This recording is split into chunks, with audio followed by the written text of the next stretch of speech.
नमस्कार दोस्तों, मैं आशीष मिश्रा आपके अपने YouTube channel tuition tutorial by engineer Ashish Mishra में स्वागत करता हूं। मेरे दोस्तों, आज फिर से एक नए चैप्टर के साथ हम लोग शुरू करने जा रहे हैं और उस चैप्टर का नाम है कोऑर्डिनेट जियोमेट्री। इसका मतलब कि आज हम लोग पूरे अंत तक कोऑर्डिनेट को एकदम खत्म कर देंगे और हर एक कॉन्सेप्ट जो कि आपके एग्जाम में आएगा वो सारी चीजों को यहाँ पर पढ़ लेंगे।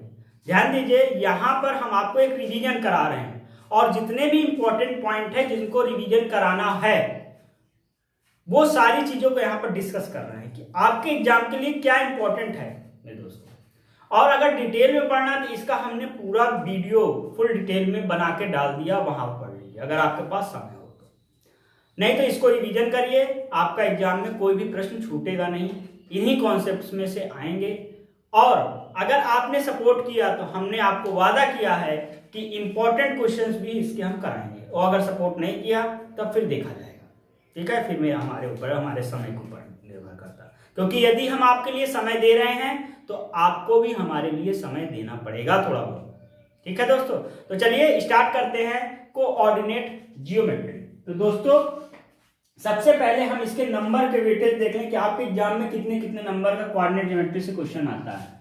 तो आपके एग्जाम में 1 नंबर, 2 नंबर, 3 नंबर और 4 नंबर ये प्रश्न आते हैं। तो 1 नंबर का एक क्वेश्चन, नंबर ऑफ क्वेश्चन,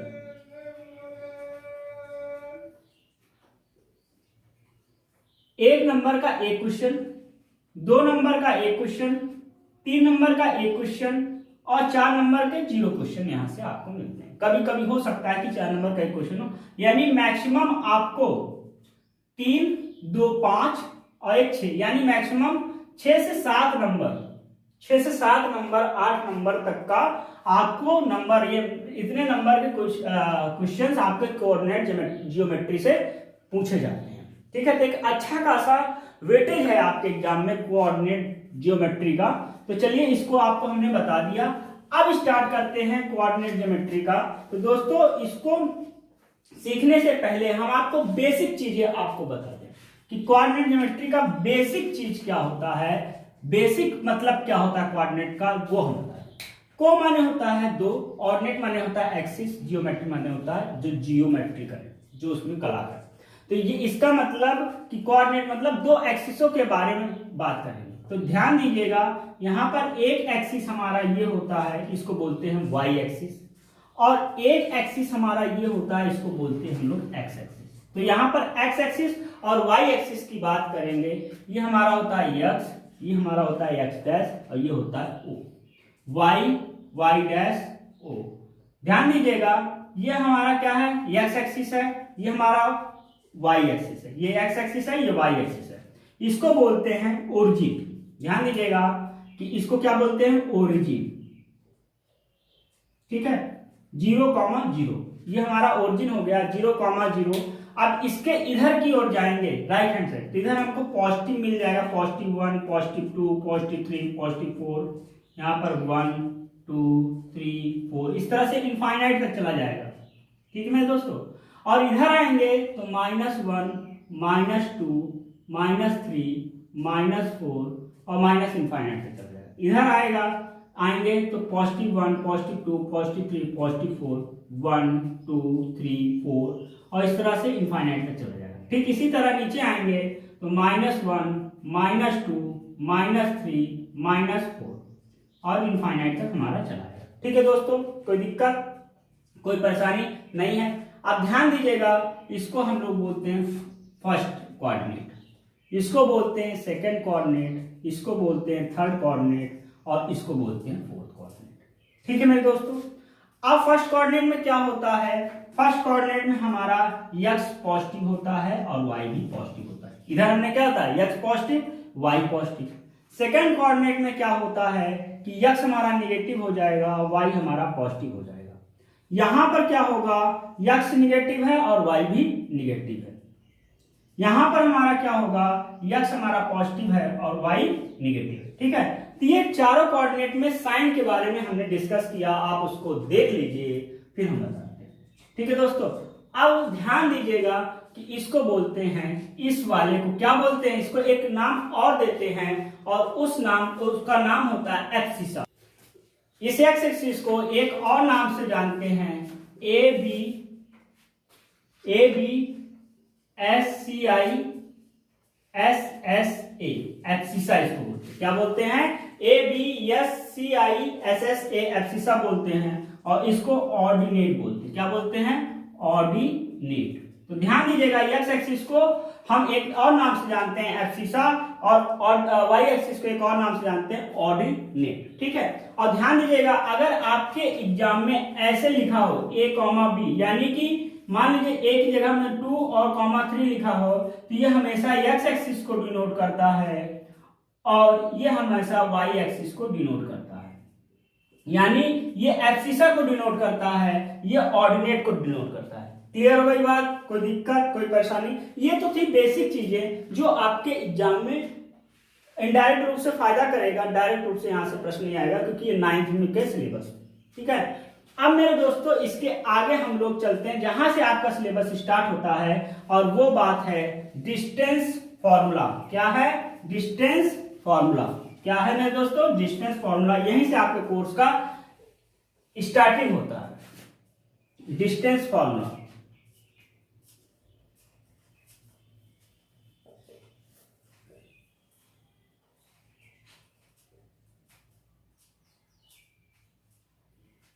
ठीक है, क्या होता है? Distance formula. ठीक, डिस्टेंस फॉर्मूले में क्या होगा मेरे दोस्तों, ये हम लोग बात करते हैं कि हमारा जो है ये वाई एक्सिस है और ये हमारा एक्स एक्सिस है। ठीक है, ये चीजें हमने ये दिखाया। अब यहां पर हमने एक रेखा, ये लाइन खींची, लाइन में ये हमारा ए पॉइंट है और ये हमारा बी पॉइंट है। इसका कोऑर्डिनेट x1, y1 है और इसका कोऑर्डिनेट x2, y2 है। तो इस केस में इस AB डिस्टेंस को अगर हम लोगों को फाइंड आउट करना है तो यहां पर फॉर्मूला होता है AB is equal to under root, इसको ऐसे भी आप कर सकते हैं, अंडर रूट x2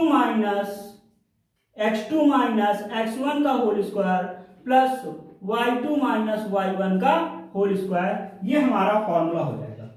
ठीक है दोस्तों, क्या हो जाएगा? AB is equal to under root x2 minus x1 का whole square plus y2 minus y1 का होल स्क्वायर। कोई दिक्कत, कोई परेशानी नहीं है? समझ में आया कि नहीं आया? आया ना? अब देखिए दोस्तों, अगर इसको, इस ए पॉइंट को ले आकर हम ओरिजिन से डिनोट कर, ये ओरिजिन हमारा है, ये x है और ये y है। अगर इसको हम उठाकर यहां पर, ये अभी क्या है, x1 डिस्टेंस पे है, यानी यहां पर ये जो डिस्टेंस है यहां से यहां तक, ये हमारा x1 है। ठीक है, और ये हमारा क्या है, ये हमारा y1 है, ये हमारा क्या है, y1 है। और यहां पर जो नीचे हम ऐसे आएंगे ये, तो ये हमारी डिस्टेंस इस समय y2 है और ये डिस्टेंस हमारा क्या है, ये डिस्टेंस हमारा x2 है। अभी ये कंडीशन। ठीक है दोस्तों, तो उस केस में इसको ऐसे मिला दीजिए, तो ये हमारा, ये यहां से यहां तक जो डिस्टेंस हमारा हो जाएगा, ये x2 माइनस x1 है, और ये जो हमारी टोटल डिस्टेंस ये वाली, ये हमारा है y2 माइनस y1। क्या है? y2 minus y1। ठीक है, तो उस कंडीशन में हमारा ये AB जो डिस्टेंस है वो under root x2 minus x1 plus y2 minus y1 का होल स्क्वायर हो जाएगा। कोई दिक्कत? अब क्या कर रहे हैं कि जो ये AB है, इस AB को उठा के हम ओरिजिन से मिला रहे हैं। ठीक है, इसको पूरा रफ कर दे रहे हैं।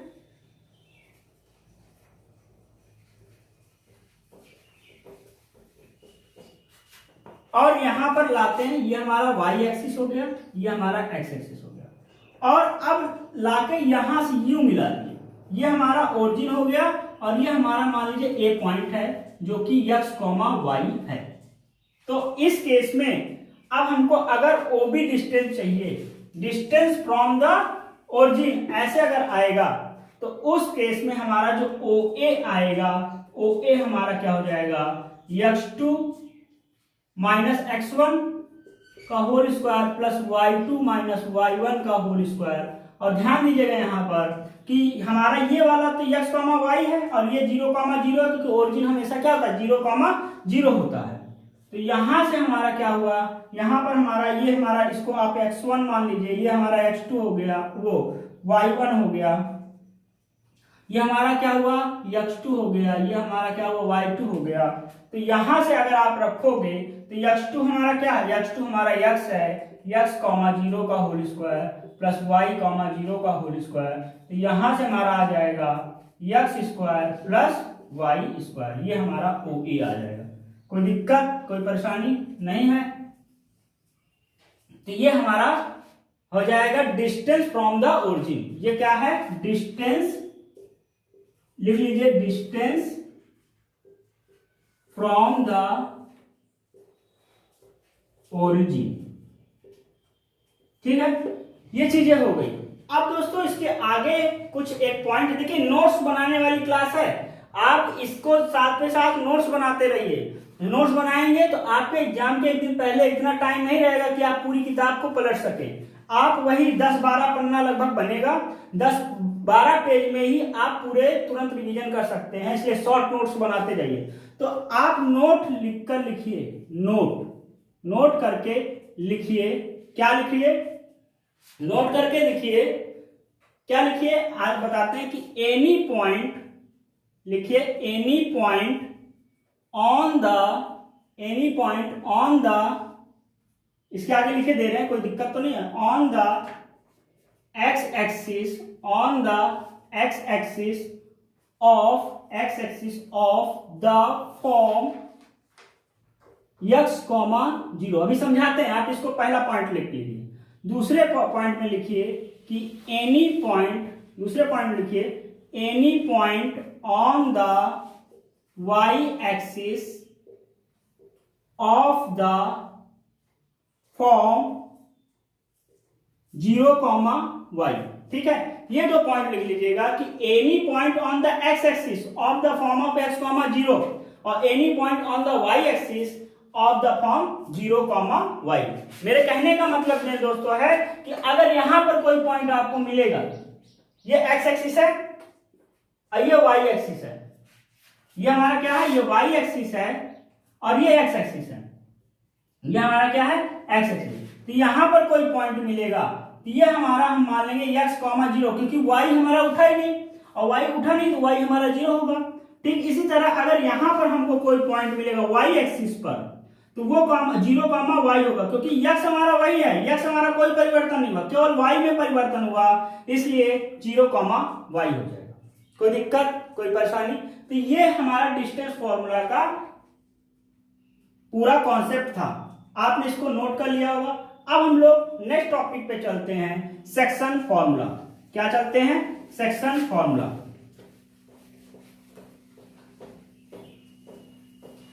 देखिए सेक्शन फॉर्मूले में क्या होगा मेरे दोस्तों, सेक्शन फॉर्मूला पहले लिख लिया जाए।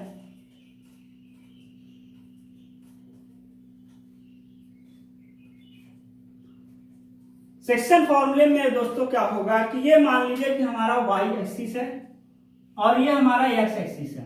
तो यहां पर हमारी ये लाइन गई है, यहां पर हमारा a है और ये हमारे पास b है। a हमारा क्या है, x1, y1 है और b हमारा क्या है, x2, y2 है। ठीक है, ये a पॉइंट है और ये हमारे b पॉइंट है। बीच में कोई एक पॉइंट हमारे पास p है। क्या है, p है, इसका कोऑर्डिनेट हमारा x, y है। तो इसी कोऑर्डिनेट और ये हमारा डिवाइड जो हुआ है वो m/n में डिवाइड हुआ है। क्या हुआ, m/n में डिवाइड हुआ। तो इस केस में हमको इस कोऑर्डिनेट का x और y को अगर फाइंड आउट करना है तो कैसे फाइंड आउट करेंगे, ये हम आपको बताने जा रहे हैं। देखिए यहां पर x = हमारा हो जाएगा, x = हमारा हो जाएगा क्या, जो इधर का है ये जो डिवाइड हुआ m इंटू इसका यानी कि x2 प्लस इधर वाले का यानी कि n इंटू x का coordinate x1 divided by m plus n। ये चीजें हो गई, ये हमारी बातें आ गई। अब बात आती है कि y कोऑर्डिनेट को अगर हमको निकालना है तो फिर वही my2 plus ny1 divided by m plus n। ये हमारे पास फॉर्मूला हो जाएगा। ठीक है दोस्तों, कोई दिक्कत कोई परेशानी नहीं है। अब इसके बाद ध्यान दीजिएगा कि ये तो हमारा हो गया। अब यहीं पर ये मान लीजिए हमारे पास y एक्सिस है और ये x एक्सिस है। ठीक है, कोई दिक्कत कोई परेशानी दिख रहा है। अब ये हमारा हुआ y एक्सिस और ये हमारा ये हमारा हुआ x एक्सिस और ये हमारा हुआ y एक्सिस। इस केस में हमारे पास ये लाइन खींची गई, ये हमारा a है और ये हमारा वही x1, y1 है और ये हमारे पास b है, ये हमारा क्या है x2, y2, x2, y2। ठीक है, कोई दिक्कत। अब उसके बाद यहां पर हम कोई एक पॉइंट ले लेते हैं जो कि P है और इसका कोऑर्डिनेट हमको निकालना है। और ध्यान दीजिएगा इस बार ये दोनों मतलब कि AP बराबर हमारा PB है, यानी कि दोनों डिस्टेंस हमारी बराबर है। ये 1:1 में है, ये आप कह सकते हो 1 AP ratio PB is equal to 1:1, यानी इक्वल है, यानी ये भी M है ये भी M है, दोनों बराबर है। तो उस केस में अगर हमको निकालना है, इसको बोलते हैं मिड पॉइंट फॉर्मूला। क्या बोलते हैं? Mid point formula. करके बताते हैं। यहां पर x हो गया, x इज इक्वल टू हमारा हो जाएगा, देखिए mx2। यहां पर शायद आपको ना दिख रहा हो तो हम थोड़ा ऊपर इसको रफ कर देते हैं दोस्तों, ये तो आपको समझ में आ गया होगा, ये चीजें रफ कर देते हैं। अब यहां पर क्या करेंगे हम लोग, यहां पर x इज इक्वल टू हो जाएगा mx2 प्लस nx1। n की जगह में भी m हो गया, यहां पर n की जगह में भी क्या हो गया, m हो गया, अपॉन m प्लस m।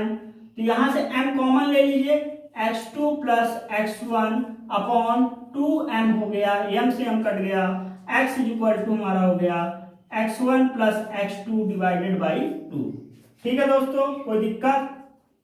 अब इसके बाद हमारा इसी तरह y आ जाएगा, यहां पर y इक्वल टू हो जाएगा y1 प्लस y2 बाई 2।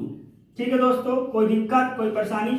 तो ये जो फॉर्मूला है, इस फॉर्मूला को बोलते हैं मिड पॉइंट फॉर्मूला। ठीक है, मिड पॉइंट फॉर्मूला।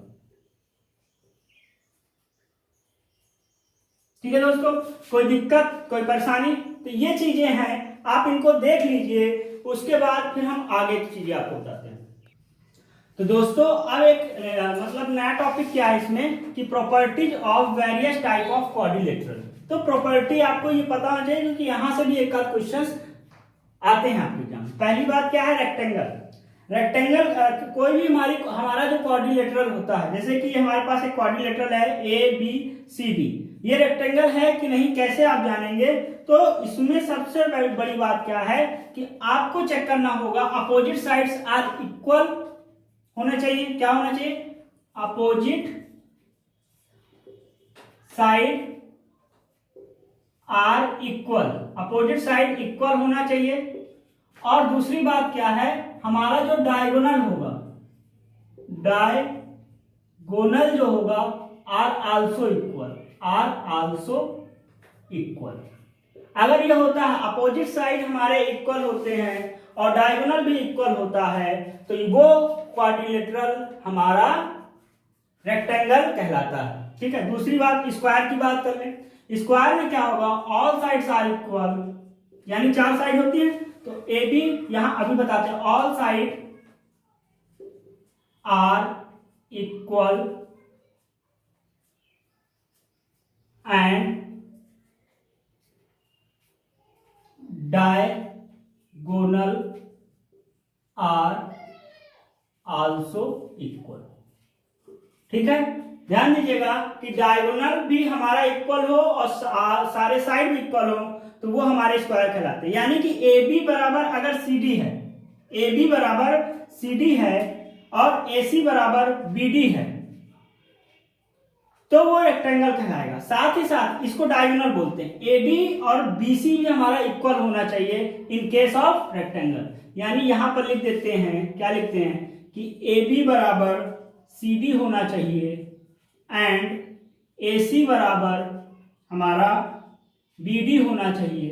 साथ ही साथ क्या होना चाहिए, साथ ही साथ एडी, एडी बराबर हमारा बीसी। अगर ये सारी चीजें इस फिगर के अकॉर्डिंग पूरा हो रहा तो वो हमारा रेक्टेंगल कहलाएगा। क्या कहलाएगा, रेक्टेंगल। स्क्वायर में क्या होगा दोस्तों, स्क्वायर में हमारा क्या होगा कि ए बी बराबर बी सी बराबर सी डी बराबर सी डी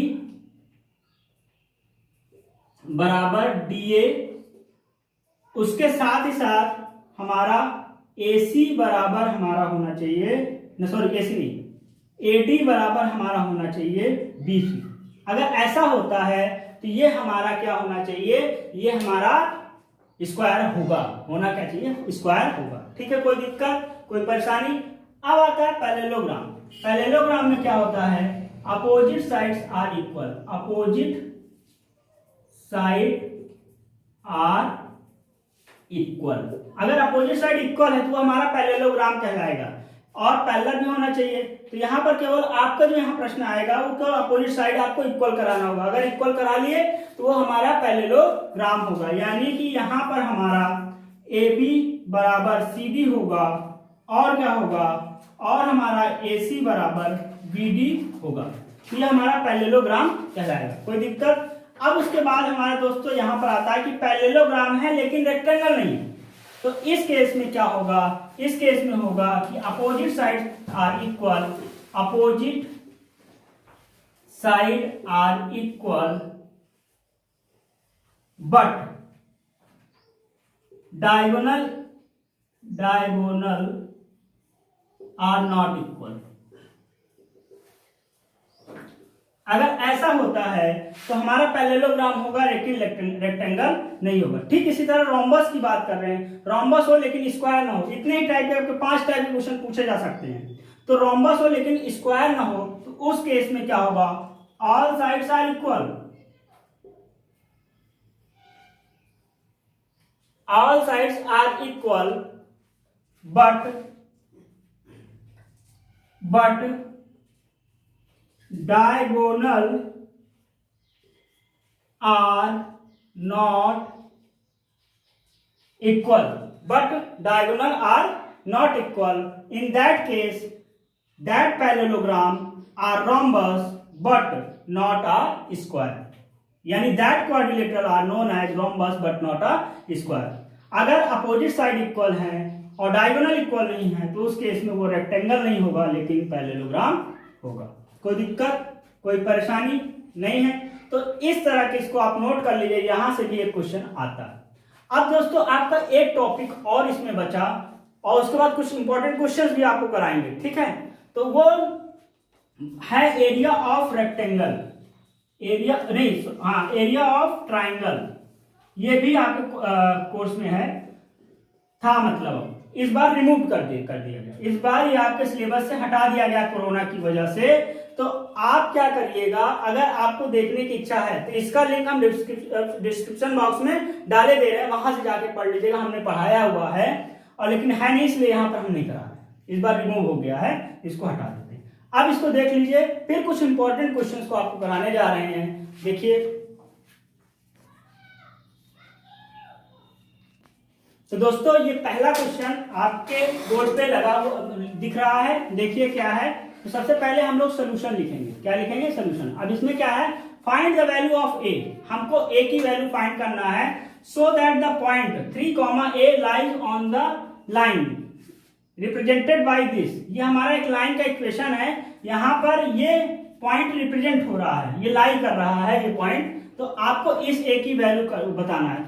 बहुत ही सिंपल सी बात है। यहाँ पर दोस्तों ये हमने अभी बताया कि x होता है और ये हमारा y होता है, कॉन्सेप्ट हमने बताया। तो सीधे हमारे पास लाइन गिवन है, तो लाइन का इक्वेशन लिखिए, 2x minus 3y is equal to 5 हो गया। यहाँ पर x की जगह पे क्या है, 3 है, तो 2 इंटू 3 हो जाएगा, minus 3 into a is equal to 5 आ गया। 3 2 जा 6, ये हमारा उधर चला जाएगा, यानी कि 3a बराबर हमारा आ जाएगा 6 माइनस 5। तो यहाँ से हमारा क्या आ जाएगा, 3 दूनी 6, यहाँ पर 1 आ जाएगा और a की वैल्यू 1/3 आ जाएगी। a की वैल्यू क्या आ जाएगी, 1/3 आ जाएगी। देख लीजिए, कोई दिक्कत तो बोल दीजिए, फिर हम लोग चलते हैं अगले क्वेश्चन की ओर। दोस्तों ये क्वेश्चन आप आया, find the distance between the point this. अब इसका हमको डिस्टेंस निकालना है, तो कैसे करेंगे? सबसे पहले हम लोग लिखेंगे सोल्यूशन। अब इसमें देखिए हमारे पास एक पॉइंट ये है, यानी यहाँ पर आप ये बना लीजिएगा, ये हमारा बना लिया, ये हमारे पास मान लीजिए ए है और ये बी है। यहाँ पर हमारा -8,5, ये 2 आ गया और ये 2/5, 2 आ गया। तो यहाँ पर हमारा ये हो गया क्या, ये हमारा हो गया, इसको बोलेंगे x1, ये हमारा हो गया y1, ये हमारा हो गया x2 और ये हमारा हो गया y2। और अभी हम लोगों ने बताया, लिख देना here x1 equal to y1 equal to x2 equal to y2 equal to. x1 हमारा आया क्या, -8/5, y1 हमारा 2 आया, x2 हमारा 2/5 आया और y2 हमारा 2 आ गया। और हम जानते हैं, वी नो दैट, क्या जानते हैं कि डिस्टेंस फॉर्मूला यानी कि AB equal to √x2 minus x1 का whole square plus y2 minus y1 का whole square, y2 minus y1 का होल स्क्वायर। समझ में आया दोस्तों? तो यहाँ पर करेंगे तो √x2 कितना है, x2 हमारा है 2/5 माइनस x1 हमारा कितना है, x1 हमारा है -8/5 का होल स्क्वायर। इसको कर्ली ब्रैकेट में कर लीजिए, क्या कर लीजिए, कर्ली ब्रैकेट पे होल स्क्वायर प्लस y2 हमारा क्या है, y2 हमारा 2 है और y1 हमारा 2 है का होल स्क्वायर, यानी ये भी 2 है और वो भी हमारा 2 है, तो 2 - 2 का होल स्क्वायर। तो ये 0 हो जाएगा, तो 0 का स्क्वायर हो गया और ये केवल बचा ये, तो यहाँ पर आ जाएगा 5 एलसीएम ले लेंगे, माइनस माइनस प्लस हो जाएगा। तो दोस्तों छोटा दिख तो नहीं रहा है, ठीक है, इसको फिर से और बड़ा कर देते हैं, भैया आपको दिखना भी चाहिए ना। यहाँ पर आते हैं √, यहाँ पर हमारा आ जाएगा 2/5 प्लस 8 का होल स्क्वायर प्लस 0 का होल स्क्वायर। यहाँ पर 8 2 10, क्या आ जाएगा, 8 2 10/5 का होल स्क्वायर, 0 का स्क्वायर तो वही जाएगा, तो इसको काट दीजिए, हमारा आ जाएगा 2 और 2 का होल स्क्वायर हमारा आ जाएगा 4। तो 4 हमारा क्या है, 4 हमारा आंसर है। नहीं 4 तो इसके अंदर, एक मिनट, यहाँ पर हमारा 2 का होल स्क्वायर और ये हमारा जाएगा √4, तो ये हमारा 2 यूनिट क्या है, इसका आंसर है कि इसका डिस्टेंस कितना आ गया, 2 यूनिट। देख लीजिए, फिर अगले क्वेश्चन की ओर चलते हैं। दोस्तों अगला क्वेश्चन क्या है, if the mid point of the line segment joining the point P, ये Q, ये H इतना, यानी कि हमारे पास एक ये पॉइंट है और एक पॉइंट ये है, ये हमारा P है, ये हमारा Q है। P हमारा क्या है, P हमारा 6, B-2 है और Q हमारा क्या है, -2, 4 है। यहाँ पर मिड पॉइंट मान लीजिए कि हमारे पास A है, A हमारा मिड पॉइंट है और इसका कोऑर्डिनेट हमारा 2, -3 है। तो हमें इस B की वैल्यू फाइंड आउट करनी है। यहाँ पर क्या करनी है, B की वैल्यू फाइंड आउट करनी है। तो आपको अभी बताया था मिड पॉइंट फार्मूला में हमने बताया था x = x1 + x2/2। तो ध्यान दीजिएगा, ये हमारा x1 हो गया, ये हमारा y1 हो गया, ये हमारा x2 हो गया, ये हमारा x हो गया, ये हमारा y हो गया, ये हमारा क्या हुआ, ये हमारा x2 हो गया और ये हमारा y2 हो गया। ठीक है, तो यहाँ पर x हमारा क्या है, x हमारा 2 है, क्या है, 2 है, तो 2 लिख दो। और x1 कितना है, x1 6 है, x2 कितना है, -2 है, ठीक है, अपॉन 2। तो इससे हमसे मतलब ही नहीं है, तो इसको निकालने की जरूरत नहीं है। सीधे आप जो क्या करेंगे, आप केवल ये वाला लगाएंगे। तो यहाँ पर y = y1 + y2/2 से ही हमारा क्वेश्चन सॉल्व होगा। तो y हमारा क्या है, -3, आप -3 लिख दो। y1 हमारा क्या है, b-2 है और y हमारा क्या है, y2 हमारा क्या है, 4 है, /2 हो गया। इसको सॉल्व करोगे तो b + 2/2 हो जाएगा।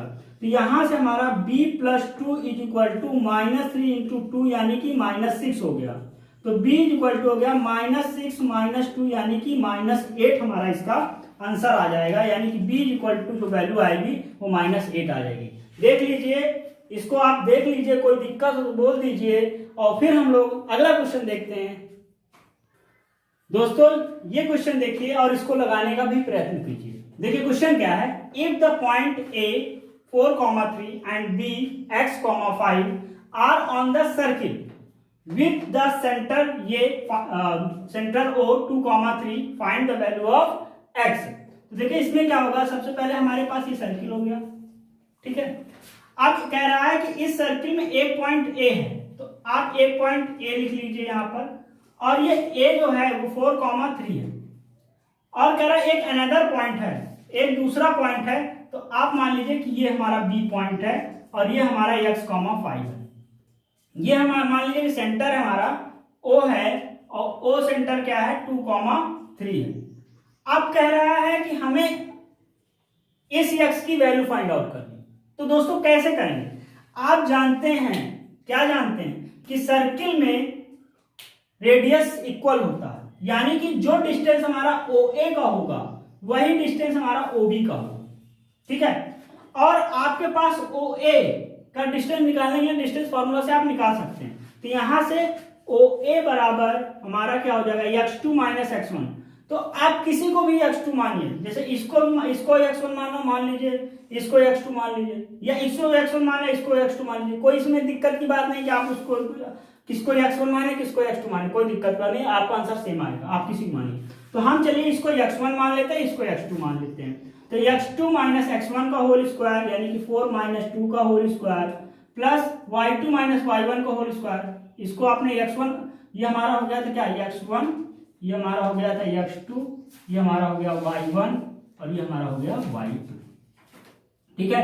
तो यहां से हमारा क्या हुआ 3 माइनस 3 का होल स्क्वायर, ये तो 0 हो गया, यानी 2, यानी 2 का अंडर रूट 2 का स्क्वायर यानी कि 2 हमारा रेडियस हो गया, 2 यूनिट हमारी रेडियस हो गई।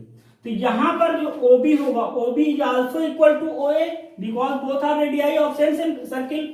तो यहां पर आप लिख सकते हैं 2 is equal to under root, अब यहां पर x1 y1 हो गया, इसको आप x2 y2 मान लीजिए।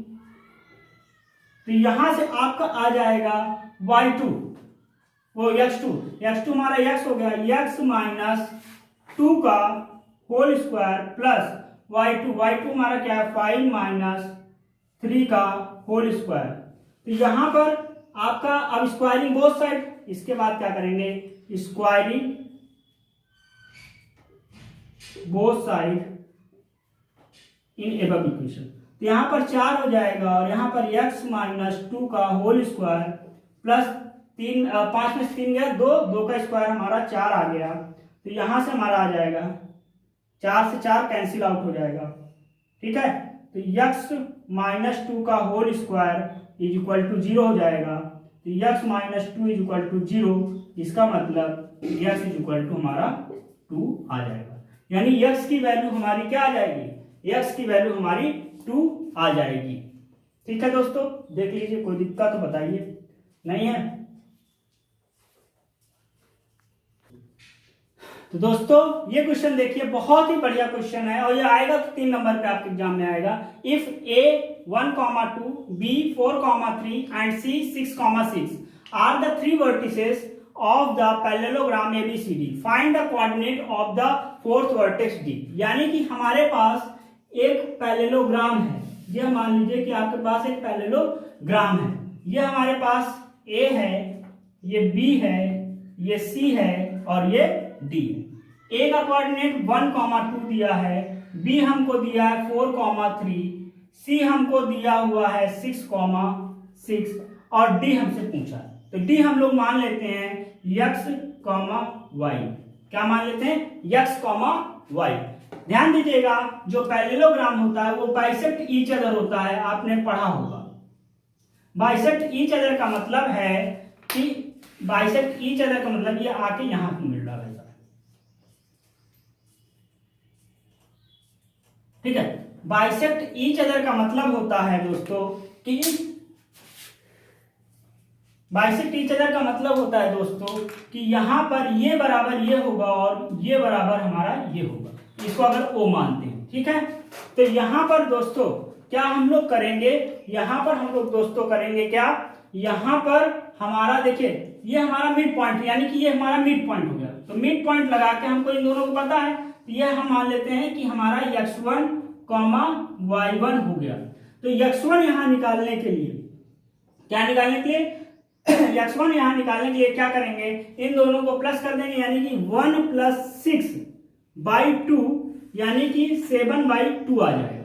ठीक है, और यहीं से y निकाल लेंगे, y1 निकाल लेंगे, y1 क्या हो जाएगा 2 + 6/2 यानी कि 8/2, इसको काट देंगे 4, y हमारा 4 आ जाएगा, x1 y1 आ गया। ठीक इसी तरह अब ये हमको मिल गया। अब इसमें अगर ये बातें लगा देते हैं, भी मिड पॉइंट हो जाएगा, इसके लिए भी, इस लाइन के लिए भी। तो यहां पर हमारा x1 = क्या हो जाएगा, x + 4/2। x1 क्या हमारा 7/2 है, तो यहाँ पर 7/2 x + 4/2 आ गया, 2 से 2 कैंसिल हो गया, तो x + 4 = 7 हो गया, x = 7 - 4 = 3 आ गया। तो पहला x कोऑर्डिनेट हमारा क्या आ गया, 3 आ गया। ठीक इसी तरह यहां पर y1 हमारा क्या है, y1 हमारा 4 है, y1 = यहां से हमारा आ जाएगा y + 3/2। तो यहां से हमारा क्या आ जाएगा, y1 हमारा क्या है, y1 हमारा है 4, यहां रख दो 4। तो यहां से इसको करेंगे जब, तो हो जाएगा 8 = y + 3, तो y = हो जाएगा 8 - 3 = 5, तो y की वैल्यू 5 हो गया। तो यहां से हमको पता चल गया है, hence the fourth coordinate, fourth vertex are 3, 5। यहां मान लीजिए ये बात भी लिख दीजिएगा, let the fourth vertex be x, y। फिर इस तरह आप निकाल के ये हमारा आंसर हो जाएगा। तो दोस्तों ये क्वेश्चंस थे, और भी क्वेश्चंस अगर आपको चाहिए तो कमेंट सेक्शन में लिखिए, और भी इंपॉर्टेंट क्वेश्चंस हम आपको कराएंगे, लेकिन आप लोगों का भी थोड़ा सा प्यार होना चाहिए। तो कैसा लगा कोऑर्डिनेट बताइएगा, अच्छा लगा कि नहीं लगा। इस वीडियो में जितनी हमारी सामर्थ्य थी, हम अपने सामर्थ्य के अनुसार आपको देने का प्रयत्न किए, और ये कामना करते हैं कि आप अच्छे से पढ़ाई करिए और एक अच्छा रिजल्ट लाइए। एक गुरु को खुशी तभी मिलेगी जब आप एक अच्छी लक्ष्य में पहुंच जाएंगे, अपनी लक्ष्य को प्राप्त कर लेंगे अच्छे तरीके से। तो चलिए, आप लोग भी मेहनत करते रहिए, और अगर आपको हमारी वीडियो मिलने में दिक्कत हो रही है तो हमारे टेलीग्राम चैनल का लिंक हमारे डिस्क्रिप्शन बॉक्स में है, वहां जाके ज्वाइन कीजिए। और मिलते हैं अगले वीडियो में एक नए कॉन्सेप्ट के साथ, एक नए जोश के साथ। तब तक के लिए धन्यवाद। जय हिंद, जय भारत।